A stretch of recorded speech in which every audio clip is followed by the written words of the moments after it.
ప్రియ మిత్రుడు మాజీ శాసన సభ్యులు కాబోయే శాసన సభ్యులు మీ అభిమాన నాయకుడు శ్రీశైలం గౌడ్ గారు, గౌరవనీయ మాజీ మంత్రివర్యులు డికే అరుణ గారు, తెలంగాణ పిసిసి కోశాధికారి ప్రియ మిత్రులు గూడూరు నారాయణ రెడ్డి గారు, తెలంగాణ రాష్ట్ర మహిళా కాంగ్రెస్ అధ్యక్షురాలు నేరెళ్ల శారద గారు, జిల్లా అధ్యక్షుల వారు సూర్యప్రభ గారు, పద్మ గారు, కల్పన గారు, పూలమ్మ గారు, అరుణారెడ్డి గారు, లక్ష్మి గారు, శారదాంబ గారు, కృష్ణవేణి గారు, సుజాత, దానారెడ్డి గారు,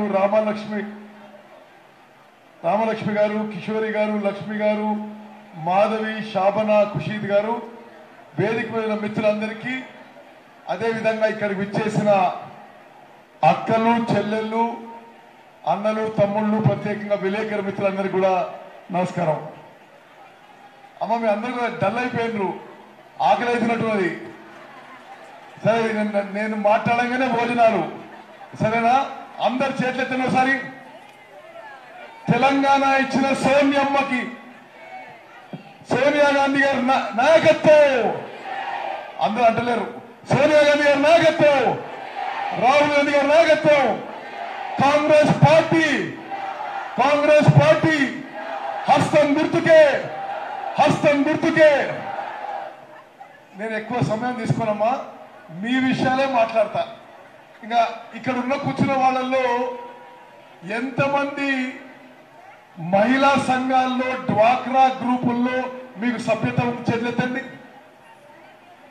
అందరికి ఉంది కదా? Okay, right. మీకు మంచి శుభవార్త చెప్పడానికి నేను ఈ సమయం తీసుకుంటున్నా.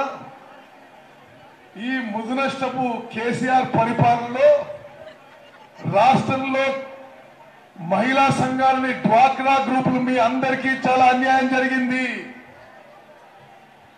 ఒక సైడ్ ఏమో రాష్ట్ర కేబినెట్ లో 1,90,00,000 మంది మహిళల్లో, ఈ రాష్ట్రంలో 1,90,00,000 మంది అక్కలు, చెల్లెల్లో, జాగ్రత్త వినడమ్మా, 1,90,00,000 మంది అక్కలు, చెల్లెల్లో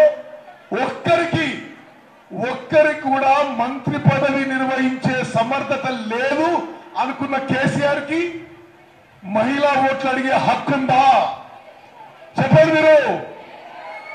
ఒక్క మహిళకు కూడా తెలంగాణ రాష్ట్రంలో 1,90,00,000 మంది మహిళల్లో ఒక్క తల్లి, ఒక్క అక్క, ఒక్క చెల్లెలకు కూడా మంత్రి పదవి ఇవ్వని కేసీఆర్ కి మీ ఓట్లు అడిగే హక్కుందా?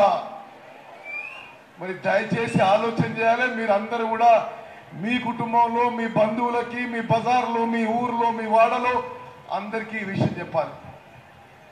అదేవిధంగా మీరందరూ కూడా మహిళా సంఘాలకి, డ్వాక్రా గ్రూపులకి మెంబర్స్ అంటారు, మీరే అన్నారు. కామెంట్ చేయండి. ఎప్పటికప్పుడు మా వీడియోస్ చూడాలంటే సబ్స్క్రైబ్ చేసుకోండి.